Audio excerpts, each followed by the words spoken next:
Hello and welcome to Kids Career Quest. My name is Anish Chogoy and I'm joined by my co-host Matthew Colanayo.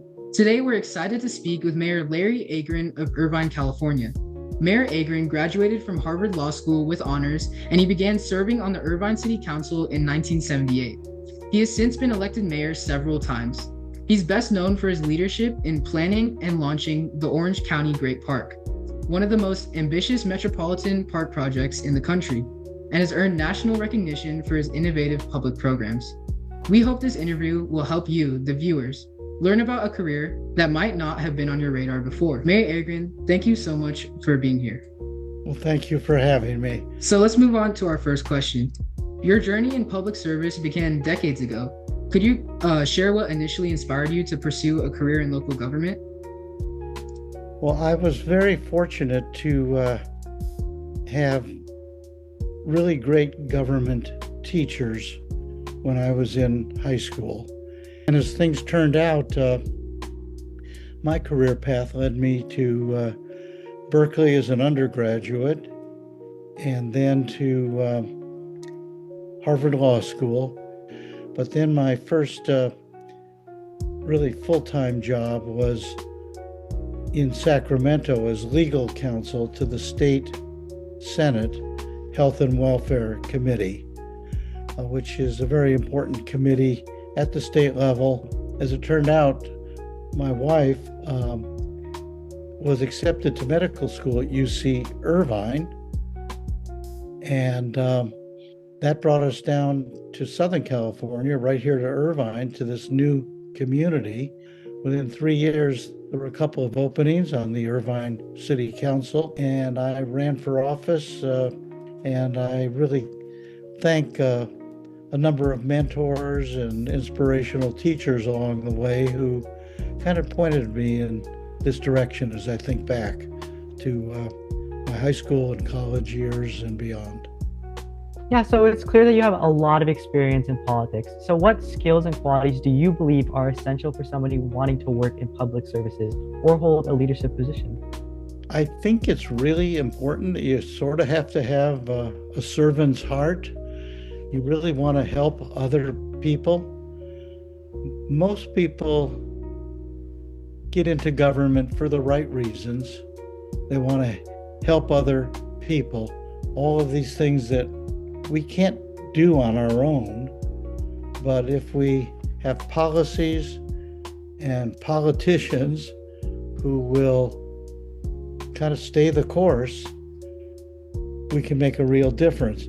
And you've got to sort of be able to see that early on.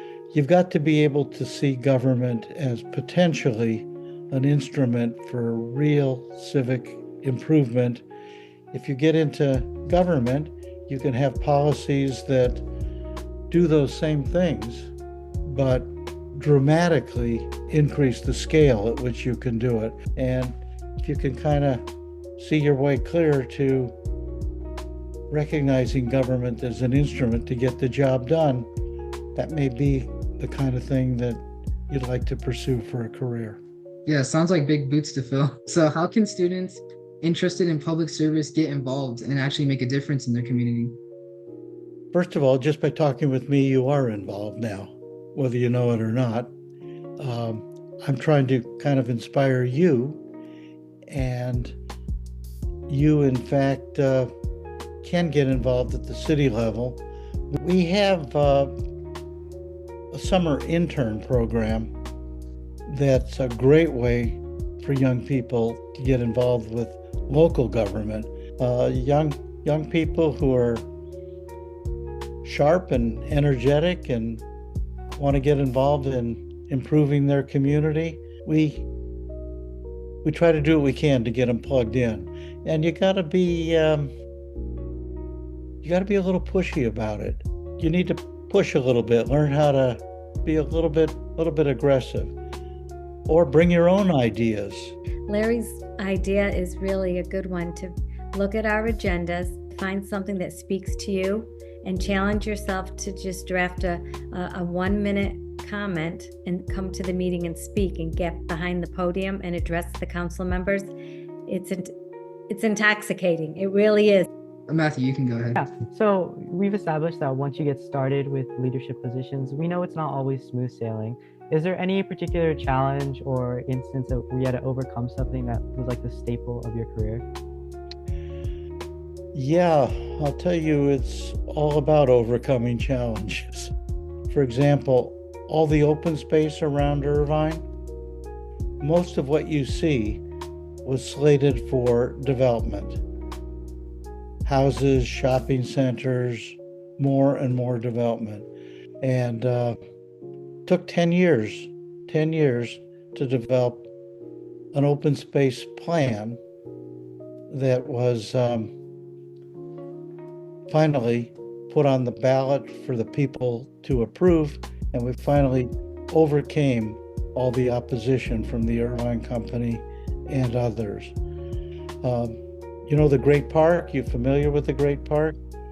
Well, that originated as an idea in connection with our defeat of the proposed international airport. Would you like to see an airport, an international airport, about half the size of LAX, right there in the northern part of Irvine? Well, it'd be convenient for you, it'd be a disaster for the city, and that's why I'm glad we defeated that proposal and replaced it with a proposal for the Great Park. That was a 10-year fight. 10-year fight countywide. It's not easy to succeed with big plans, big proposals.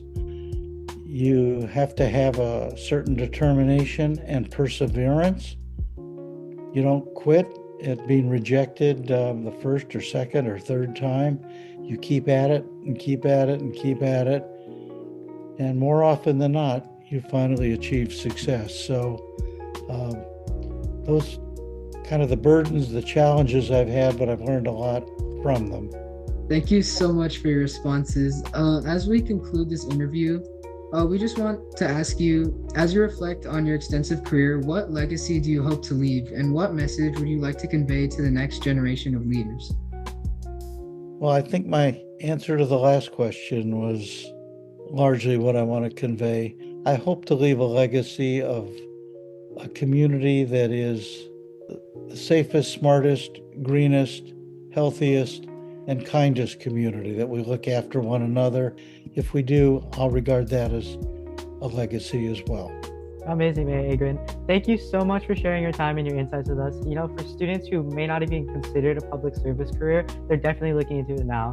Your story just helps showing how meaningful and accessible that path can be. We really appreciate everything you've done and stuff you continue to do for our community, and we hope this conversation helps inspire a future generation of leaders.